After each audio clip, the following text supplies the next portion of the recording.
নমস্কার বন্ধুরা, আজকে তোমাদের সম্পূর্ণ নিরামিষ পদ্ধতিতে আমি চিলি পনির শেয়ার করছি কিন্তু। তো এই চিলি পনিরে কিন্তু আমি ডিম ছাড়াই বানাবো, আর কিন্তু টমেটো সসও দেবো না, কিন্তু খেতে হবে দুর্দান্ত। একবার তোমরা অবশ্যই এটা ট্রাই করে দেখো। তো প্রথমে আমি নিয়েছি 500 গ্রাম, আমি কিন্তু পনির নিয়েছি, এটা কিন্তু ফুল ক্রিম পনির। তো ছোটো ছোটো পিস করে আমি নিয়েছি। দেখো, এই পনির কিন্তু সত্যি খেতে খুব ভালো লাগে, আর যখন চিলি পনির হবে তখন তো কথাই হবে না, মানে ভাত বলো রুটি বলো স্বচ্ছন্দে চলে যাবে। আর নিয়েছি আমি 4 চামচ কর্নফ্লাওয়ার। তো ওয়েলকাম টু মাই চ্যানেল রেকি এসপিল, তোমাদের সকলকে স্বাগত জানাই। আর 1 চামচ নিয়েছি ময়দা। তো এটা একটু জল দিয়ে আমি কিন্তু ব্যাটারটি স্মুথলি বানিয়ে নেব। তো দেখো, খুব সুন্দর হয়ে গেছে কিন্তু।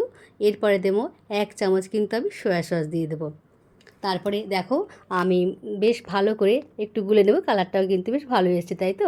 তো এবার ফ্রাই প্যানে কিন্তু বসিয়ে দেবো সাদা তেল, অবশ্যই সাদা তেল দিয়ে আমি বসিয়ে দিয়েছি। এরপরে দেখো, পনিরটা কিন্তু আমি ব্যাটারে দিয়ে দিয়ে হালকা হালকা করে ভেজে তুলে নেব কিন্তু।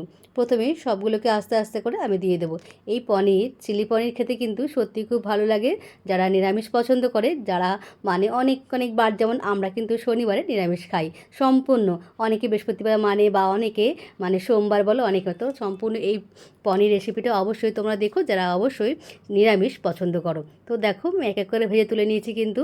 খুব সুন্দর হবে, আর খেতেও কিন্তু দারুণ চমৎকার হয়, মনেই হবে না যে ডিম ছাড়া, মানে তোমার পেঁয়াজ রসুন ছাড়া কিন্তু এটা চিলি পনির বানানো যায়। দারুণ। তো এক এক করে আমি সব পনিরগুলো কিন্তু ভেজে তুলে নেব।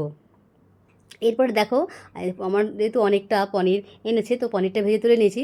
তারপর দেখো, আমি 2টো ক্যাপসিকাম দিয়েছি বেশ বড় বড়, আর 4 পিস কিন্তু টমেটো দিয়েছি। তো প্রথমে ওই তেলেই কিন্তু আমি আর একটু তেল দিয়ে দেখো, মানে ক্যাপসিকামটা দিয়ে দিলাম একটু নাড়াচাড়া করে। তারপরে 2টো বড়, 4টে আমি টমেটো দিয়েছি, সেটা কিন্তু আমি দিয়ে দিয়েছি। তো বেশ ভালো করে নাড়াচাড়া করা হওয়ার পরে অল্প কিন্তু আমি হালকা নুন দিয়ে মানে ঢাকনাতে ঢেকে দিয়েছি। বেশ একটুখানি নরম সরম হয়ে গেছে, আবার কিন্তু ঢাকনা দিয়ে আমি রেখে দিচ্ছি। এরপরে কিন্তু আমি দেখো আরও একটা সুন্দর ব্যাটার তৈরি করব। এতে আমার কী কী লাগছে, আমি দেখো 2 চামচ মতো কর্নফ্লাওয়ার দিয়ে দিয়েছি, আর অবশ্যই সয়া সস দিয়েছি বেশ 2 চামচ মতন।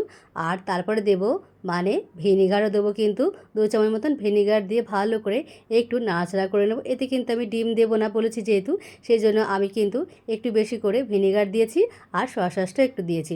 দেখো, ক্যাপসিকাম আর টমেটো কিন্তু বেশ ভালো মতনই সেদ্ধ হয়ে গেছে। এরপর আমি ব্যাটারটা দিয়ে দিলাম কিন্তু স্মুথলিভাবে। তো দিতে নাড়তে নাড়তে দেখবে বেশ অদ্ভুত কালার চলে আসবে, যেহেতু সয়া সসটা একটু বেশি করে দিয়েছি। এবারে হালকা নুন দেব, আর আমি অবশ্যই 1 চামচ মতো চিনি দিয়ে দেবো। যেহেতু সসে তো অবশ্যই চিনিটা থাকে, যেহেতু সস দিইনি, তো চিনিটা দিতে ভালো লাগবে, তাই মানে খেতেও কিন্তু হেভি টেস্টি হবে। তো বেশ ভালো করে নাড়াচাড়া করার পরে কিন্তু আমি একটু হালকা ঢাকা দিয়ে দেবো। তো এই যে এটা কিন্তু কারিটা তৈরি হয়ে গেলে আমি সমস্ত পনিরগুলো কিন্তু ঢেলে দেবো। তো অবশ্যই বলবে বন্ধুরা যে চিলি পনিরটা কেমন হয়েছে। যেমন দেখতে হয়েছে, খেতেও কিন্তু ভারী চমৎকার হবে কিন্তু। মনেই হবে না যে এইটাতে সম্পূর্ণ ডিম দিয়ে বানায়নি বা সস দিয়ে বানায়নি। লাস্টে অবশ্যই হালকা, মানে যদি নুনটা কম লাগে একটু নুন দিতে পারো।